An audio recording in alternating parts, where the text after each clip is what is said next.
She was standing in the hallway, still, holding a small, worn notebook against her chest, like it was the last thing she owned in this world. And across from her, separated by 12 feet of marble floor and what felt like a lifetime of silence, stood the man who had trusted her with everything that mattered to him. His jaw was tight. His eyes were something she had never seen before. Not anger, not grief, something worse. Betrayal. "You told her I don't love her," he said. His voice didn't shake. That was the part that terrified her most. She opened her mouth, but he raised his hand. "Don't." The notebook dropped from her fingers. It hit the marble floor with a soft, hollow sound that echoed like a verdict. And in that moment, standing in a house she had given 3 years of her life to, surrounded by photographs of a little girl she loved like her own blood, she understood something devastating. He had already decided. The question was, what had he been shown? And who had shown it to him? Stay with me. Because what this man was about to discover, inside that house, on those hidden cameras he installed to catch her in the act, would not be what he expected. It would not vindicate him. It would not confirm what he feared. It would destroy something inside of him that no amount of money could ever rebuild. And it would begin with a little girl named Isla. Callum Ashford did not believe in softness.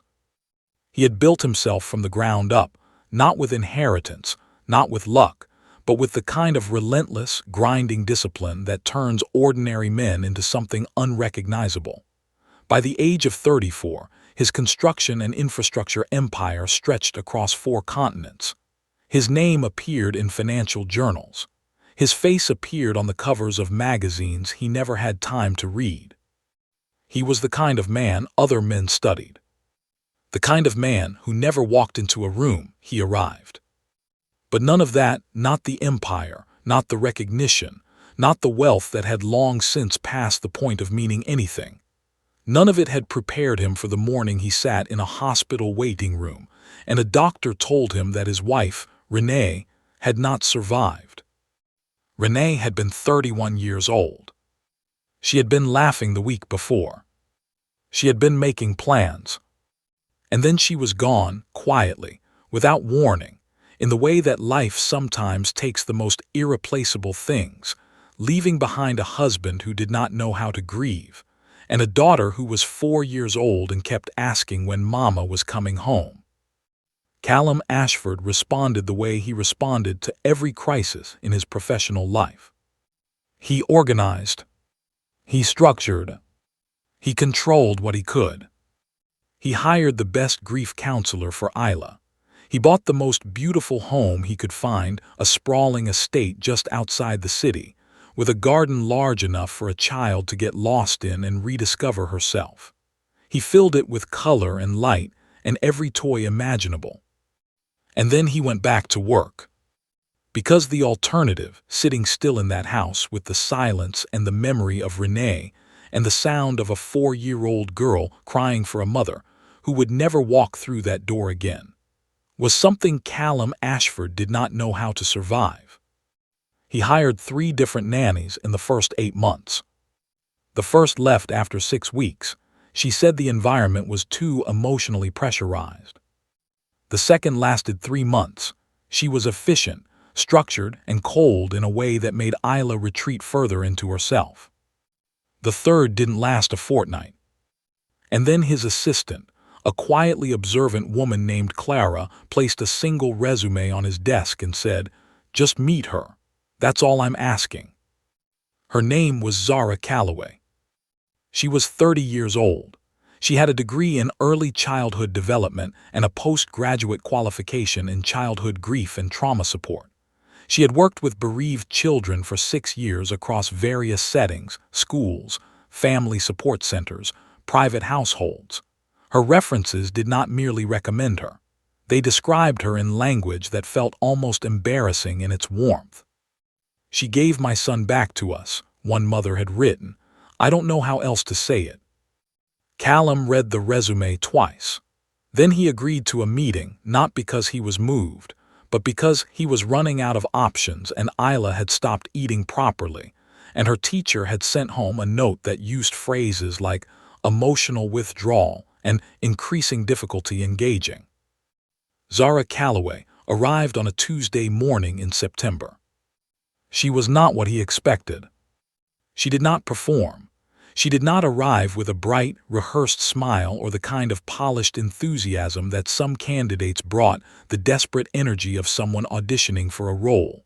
She was simply present, calm in a way that felt earned rather than performed. She sat across from Callum in his study and answered his questions directly, without embellishment. And then, before he could conclude the interview, she asked one question of her own. "May I meet Isla before you make your decision?" He paused. "Why?" "Because the position isn't really about what I can offer you, Mr. Ashford," she said. "It's about what she needs, and I'd rather know if I can give it to her before either of us commits." Callum looked at her for a long moment. Then he stood and led her down the hallway. Isla was in the garden. She was sitting alone beneath the large oak tree at the far end of the lawn, the same spot she had chosen every afternoon since they moved in. She wasn't playing.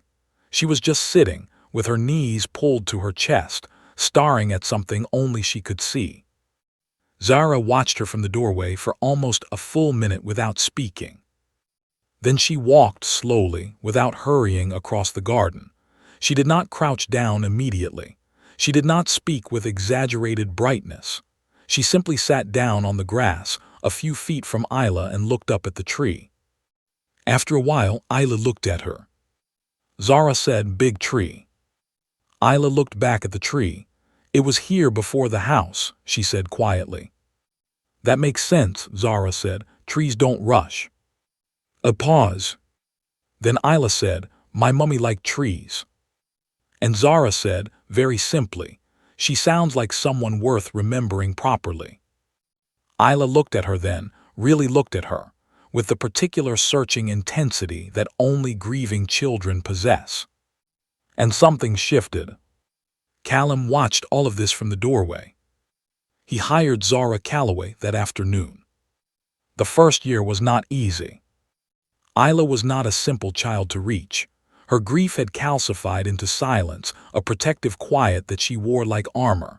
She was not defiant. She was not difficult. She was simply absent in the way that hurt the most, present in body but retreated somewhere inside herself that adults kept failing to reach. Zara did not try to reach her quickly. That was the thing Callum noticed. She had a patience that did not feel like patience at all. It felt like genuine disinterest in rushing. She moved at Isla's speed. She followed Isla's lead. She sat in the garden with her. She colored with her in silence when silence was what Isla needed. She read to her.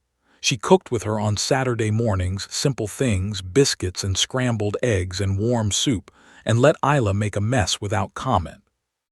And slowly, the way spring comes, without announcement, Isla began to return. She began to laugh again. Small laughs at first, startled sounds, as though she had forgotten she was capable of them. Then bigger ones. Then the kind of full-bodied, uninhibited laughter that belongs only to children who feel completely safe. She began to talk again. About her day. About things she'd seen in the garden. About her mother, tentatively at first, then more freely, as Zara created a gentle, consistent space where Renee's memory was treated not as a wound to be managed but as a treasure to be honored. Zara helped Isla start a journal. It was Isla's idea, sort of. Zara had mentioned, one rainy afternoon, that sometimes when feelings were too big for speaking, they became smaller when you wrote them down or drew them out. Isla had looked at her for a long time. Then she asked if they could get a special notebook. They chose it together, small, with a dark green cover and gold edges and a little brass clasp. Isla called it her thinking book. She wrote in it every few days.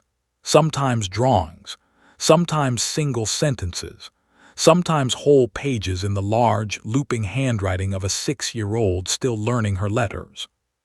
Zara never read it. That was something she told Isla clearly from the beginning.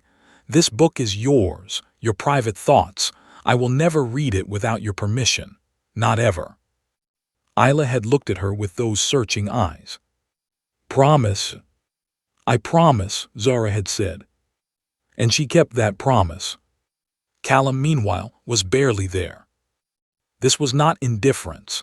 It was the particular self-deception of a man who had decided that building financial security for his daughter counted as being present for her. He traveled frequently. He worked 16-hour days. He attended her school events when he could, which was not often, and when he was home, he was physically present but mentally miles away, his mind perpetually occupied with negotiations, contracts, projections.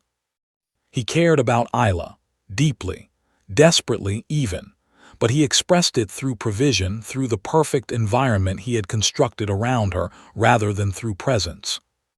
There were letters he had written to Isla, long, heartfelt letters that he drafted late at night in hotel rooms, in the back of cars between meetings, at his desk in the quiet hours after midnight. Letters about Renee, about how much he loved Isla, about the father he was trying to become even when he was failing at it. He never sent them. He wasn't sure why. Shame, perhaps, or the fear that putting the words on paper and actually handing them to her would require him to face the gap between the father he was in those letters and the father he was in practice. He kept them in a leather folio in his desk drawer. And Zara, who cleaned his study on Thursdays, had found them one afternoon, unfolded and read the first 3 lines of one before realizing what they were, and carefully refolded them without reading further. She had never mentioned them, but she had thought about them, about what they meant, about what a man like Callum Ashford was carrying that he didn't know how to put down. 18 months after Zara arrived, Callum began seeing someone. Her name was Portia Wren. She was 36, recently divorced, the daughter of a prominent financial family, and strikingly beautiful in the way that commands rooms. She moved through Callum's world with effortless ease. She understood his business. She matched his intelligence. She never made demands on his time that he wasn't already willing to give. He introduced her to Isla 8 months into the relationship. Isla was polite, reserved, watchful in that specific way of children who have already learned that the adults in their lives sometimes disappear. Portia was charming with her, warm, attentive, appropriately gentle. But Zara noticed something. It was not anything Portia said. It was not anything she did, at least not anything visible or nameable. It was the quality of Portia's attention when she was watching Isla. There was a calculation in it that Zara recognized instinctively, the look of someone assessing an obstacle rather than embracing a child. Zara said nothing. It was not her place. But she began to pay attention. It started small. Portia began spending more time at the estate weekends than occasional weeknights. She was unfailingly pleasant to Zara in public, in front of Callum, in front of the other staff. She asked polite questions. She thanked Zara for her work. But when Callum was not in the room, Portia's warmth had a different quality. Not coldness exactly, more like absence. As though Zara existed in a different category of person that Portia simply did not extend herself toward. Then came the morning Portia found Isla's thinking book. Isla had left it on the kitchen table, unusual for her. She normally kept it in her room. She had gone upstairs to get dressed before school, and in the 5 minutes she was gone, Portia had come downstairs, seen the notebook, opened it, and read it. Zara walked into the kitchen and saw Portia at the table, the brass-clasped notebook open in her hands. "That's Isla's private journal," Zara said. Portia looked up without a trace of discomfort. "I was just curious," she said, and closed it. She set it back on the table and walked out. Zara stood in the kitchen for a moment. Then she picked up the notebook, carried it upstairs, and returned it to Isla without saying anything about what had happened. She didn't want to frighten the child. She should have been more frightened herself. 3 weeks later, Callum called Zara into his study. He was standing behind his desk. That alone told her something. Callum was a man who usually came around to sit in the same space as the person he was speaking with. Standing behind the desk was distance, structure, protection. He did not ask her to sit. "I want to talk about something that's been brought to my attention," he said. "Of course," Zara said. "Isla's journal." Zara felt something shift in her chest, but she kept her face still. "What about it?" Callum opened a folder on his desk. Inside were printed photographs, pages of Isla's thinking book, photographed and printed in clean, high-resolution detail. "These were shown to me," he said. "I want you to explain them." Zara looked at the pages. Her breath left her slowly. The pages showed Isla's handwriting, her large, looping letters, the drawings in the margins, the characteristic way she formed her G's. They were undeniably Isla's words. But the pages Portia had photographed, the specific pages she had selected, painted a portrait that Zara recognized instantly as catastrophically incomplete. There was a page where Isla had written, "Daddy is always far away. Zara says it's because he's busy, but sometimes I think he doesn't want to come home." There was another, "I miss Mummy. Zara says some people leave and it's not because they stopped loving you. I don't know if that's true." And there was one, the one that made Zara's blood run cold, that she did not recognize at all. The handwriting was close to Isla's, but not quite. The sentence read, "Zara says Daddy chose his work instead of me. She says that's what men like him do." Zara had never said that. She had never thought it. She had never, in 3 years, spoken a single word against Callum Ashford to his daughter. "Callum," she said. "Mr. Ashford," he corrected, quietly, like a door closing. She looked at him. "I have never said those things to Isla. I would never." "The last entry is in her handwriting." "It is not," Zara said. "I know how Isla writes. Her G's curve right, her D's have a loop at the bottom. That page, whoever wrote that was imitating her. It's close, but it's not her." "You're asking me to believe that someone forged my 6-year-old daughter's journal." "I'm asking you to look carefully at that page and compare it to the others." Silence. Callum looked at her for a long time. And then, in the voice of a man who had already decided what the truth was, he said, "I think it's best if you take some time away while I look into this properly." "You're suspending me." "I'm asking you to give me space to investigate." Zara held herself very still. "May I at least say goodbye to Isla?" Something moved across his face, brief, almost invisible. "She's at school. I'll explain to her when she comes home." Zara nodded once. She walked to the hallway. She picked up her bag. She turned once, just once, and looked back at the house that had been her world for 3 years. Then she walked out. Before we go any further into this story, I want to take just a moment to welcome you. If this is your first time here, welcome home. This is Nanny Grace Channel, a place where hidden stories are finally given a voice. Stories of betrayal, of broken trust, of the kind of heartbreak that doesn't arrive loudly but quietly dismantles everything you believed was solid. And if you've been here before, thank you, truly. Thank you for coming back. Thank you for trusting this space. If this story is already reaching something deep inside you, something you felt but never quite had the words for, then you belong here. Hit that subscribe button and join the Nanny Grace family, because every week we bring you a new story. And trust me, you don't want to miss what's coming. Now let's get back. Because what those hidden cameras were about to reveal was going to change everything. Callum had the cameras installed within 48 hours of Zara leaving. He did not install them to confirm guilt. He told himself that. He installed them, he said, to understand what was happening in his house, to see with his own eyes, the environment his daughter was living in now that a new temporary nanny had taken over. But underneath that reasoning, beneath the clean, rational language he wrapped around it, was something less comfortable. Something that had been sitting in his chest since the moment Zara had looked at him in his study and said, with absolute steadiness, "I have never said those things to Isla." She had not cried. She had not begged. She had not fallen apart the way guilty people sometimes did when confronted. She had simply stated a truth. And Callum, who had built an empire on his ability to read people, had not been able to look at her and feel completely certain. The cameras were placed in the main living areas and Isla's room, a decision he agonized over briefly before concluding it was his right as a parent.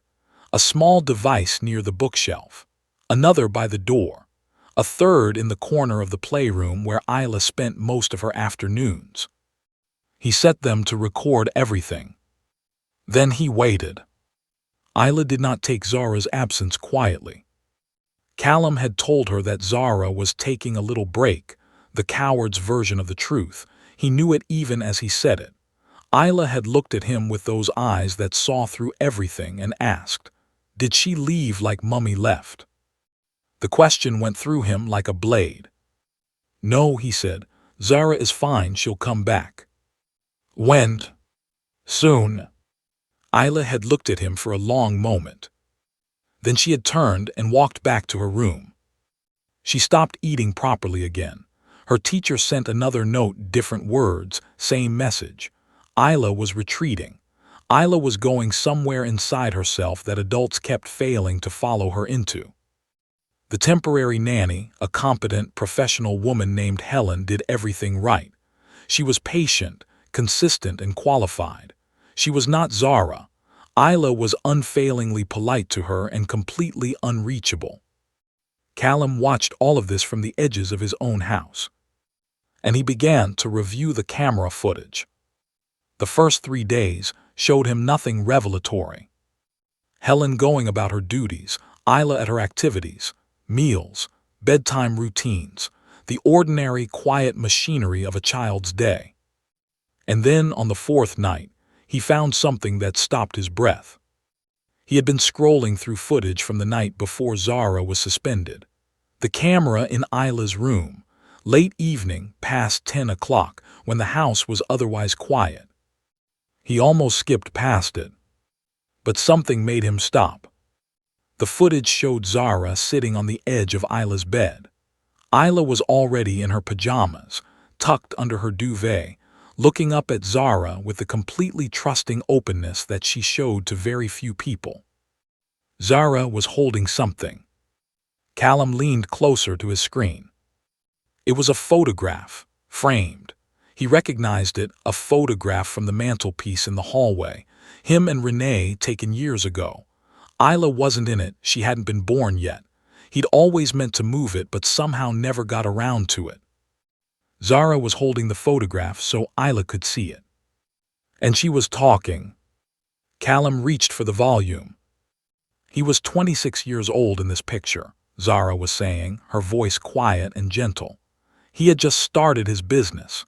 He was working so hard every single day because he already loved you even before you existed.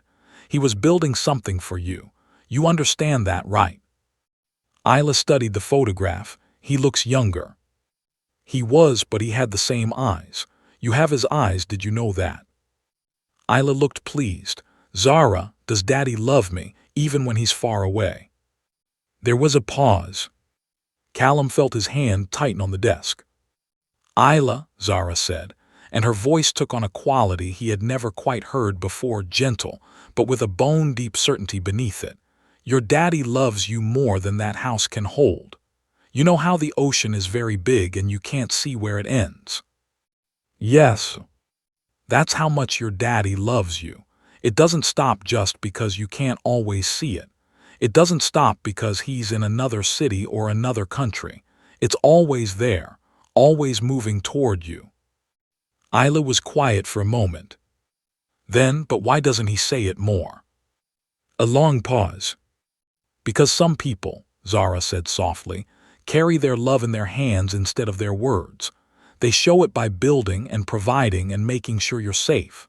They show it by the fact that everything in your life, your school, your garden, your books, this house, exists because your dad made sure it would. That's not absence, sweetheart. That's a different kind of saying I love you. Isla considered this with the gravity of a child processing something large. I want him to say it with words too, she said finally. I know, Zara said, and I think one day he will when he figures out how. She tucked Isla's duvet more firmly around her shoulders. Now, should I read you the letter? Callum froze. Isla nodded immediately, eagerly, in the way that suggested this was a familiar ritual.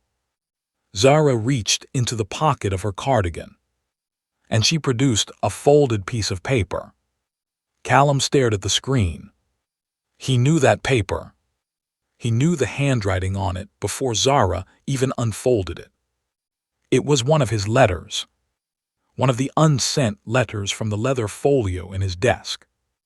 My dear Isla, Zara began to read in a slow, warm voice, I don't know exactly how to be the father you deserve yet, but I want you to know that you are the reason I keep trying. Every morning I wake up in a different city. You are the first thought I have. Your laugh, your serious face when you're thinking hard about something. The way you sit under that big tree like you own the world and you're simply deciding what to do with it. I love you more than I have ever loved anything. And I am still learning slowly, imperfectly, how to show it in ways you can feel. Your dad. The room on the screen was very quiet. Isla's eyes were glistening. He wrote that for me, she whispered. He writes them all the time, Zara said. He just hasn't figured out how to give them to you yet, but he will, I believe that. Isla reached up and took Zara's hand. Will you keep reading them to me until he figures it out? Every night you want me to, Zara said. Every single night. Callum sat back from his desk. His chest was doing something he didn't have a word for. He sat there for a very long time. Then he kept watching. He watched 3 months of footage in 2 days. He watched Zara sitting with Isla during thunderstorms when Isla was afraid, making up stories about the thunder being a grumpy giant who needed soup. He watched her help Isla write a letter to Renee and then fold it carefully and keep it in a special envelope on the bookshelf. He watched her prompt Isla gently, consistently, to tell Callum about her day on the evenings he called. Tell him about the butterfly. He'll want to know. He always wants to know about you. He watched her one evening stand in the hallway outside Isla's room after putting her to sleep, lean against the wall, close her eyes and cry quietly for approximately 30 seconds. Then straighten up, breathe, and walk away. He watched the night a pipe burst in the utility room, and rather than calling the emergency line, Zara spent 4 hours managing the situation so Isla's sleep wouldn't be disturbed. He watched, and this was the one that undid him completely. A rainy Sunday afternoon in which Isla asked Zara if she thought Daddy would come to her school play. And Zara said, I'm going to make sure he knows how much it means to you. And then, the moment Isla left the room, he watched Zara pick up her phone and send him a text. He checked his phone records. He found the text. Sent 14 months ago.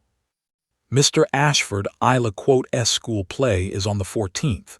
She hasn't said much about it, but she's been practicing her lines in her sleep. I think it would mean the world to her if you were there. I know your schedule is demanding, but I thought you should know. He scrolled up. He had read it. He had replied, I'll check with Clara about my schedule. He had not gone. He sat with that for a long time. And then he watched the footage from 3 weeks ago. 6:47 in the morning. The kitchen. Portia in a silk robe, sitting at the kitchen table.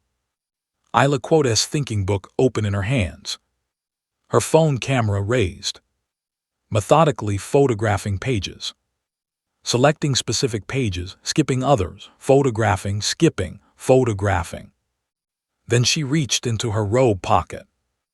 And Callum watched, with a stillness that felt geological, as Portia Wren produced a pen, opened the notebook to a blank page near the back, and in slow, careful, deliberate movements, wrote something in handwriting that was not quite a child's, but was close enough that a distracted, grieving man who didn't study his daughter's letters closely enough would never question it. Then she photographed that page, closed the notebook, set it back on the table exactly as she had found it, and walked out of the kitchen. Callum Ashford sat in his study for 6 hours. He did not take calls. He did not answer emails.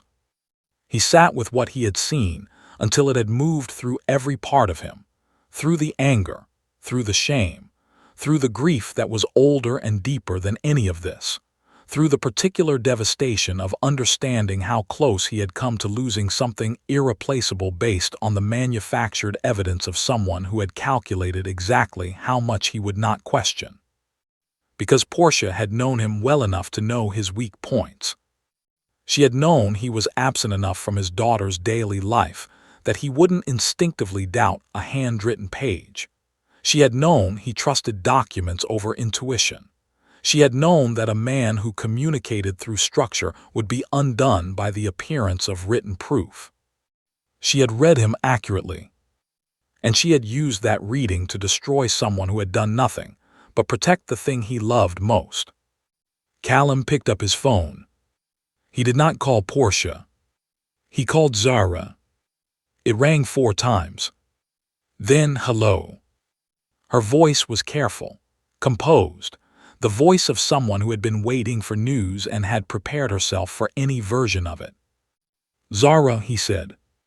A pause. Mr. Ashford. I need you to come back. Silence. I need to explain some things to you, he said, and I need to ask your forgiveness, and I need Isla to not spend another night without you there if you're willing. A longer silence. Is she all right? She's not eating well. Has she been sitting under the oak tree? Every afternoon. She does that when she's trying to process something too big. I know, Callum said, I know that now. Another silence. Then Zara said very quietly, I'll come tomorrow morning. I was going to ask if tonight was possible. The smallest pause. I'll be there in an hour. He had already called Portia by the time Zara arrived. The conversation was not long. Portia did not deny what she had done, not once Callum told her what the cameras had shown. She shifted instead into justification, rationalization, the language of someone who had convinced themselves that the end they desired made the means acceptable. She had too much power in this house, Portia said, over Isla, over you. She was caring for my daughter, Callum said. She was replacing me before I even had a chance. You forged a 6-year-old's handwriting, Callum said. You read her private journal. You used her grief as a weapon. Callum, we're done, he said, and I'll be speaking to my legal team. He ended the call. And then he stood in the hallway of his house and waited for the sound of a car in the driveway. Isla heard the car before he did. She had been in her room. She came to the top of the stairs in her pajamas, hair loose, rubbing her eyes and looked down. The front door opened, and Zara walked in. Isla stood completely still for one moment. Then she flew down the stairs, not carefully, not slowly, but with the absolute abandon of a child reclaiming something she thought she had lost, and Zara caught her at the bottom, gathered her up, held her tight and said nothing. Just held her. Callum stood in the doorway of the hallway and watched his daughter be held by the woman he had sent away on the basis of a lie he should have questioned more carefully. After a long time, Isla pulled back and looked at Zara's face. You came back, she said, with the solemn significance of a 6-year-old making a record of a miracle. I came back, Zara said. You didn't leave like Mummy left. No, my love, I didn't. Isla looked at her for another moment. Then she looked at her father, then back at Zara. "Can we still read Daddy's letters tonight?" Zara looked up. And for the first time in 3 years, Callum and Zara looked at each other without the professional barrier between them, without the employer and employee structure he had always maintained, without the careful, managed distance. Just two people who had both been trying, in their very different ways, to take care of the same child. He cleared his throat. "Actually," he said, and his voice was rougher than he intended, "I was thinking, maybe tonight, I could read them to her myself." Zara looked at him. And then carefully, warmly, with 3 years of patience behind it, she smiled. "I think," she said, "that is the best idea you've had in a very long time."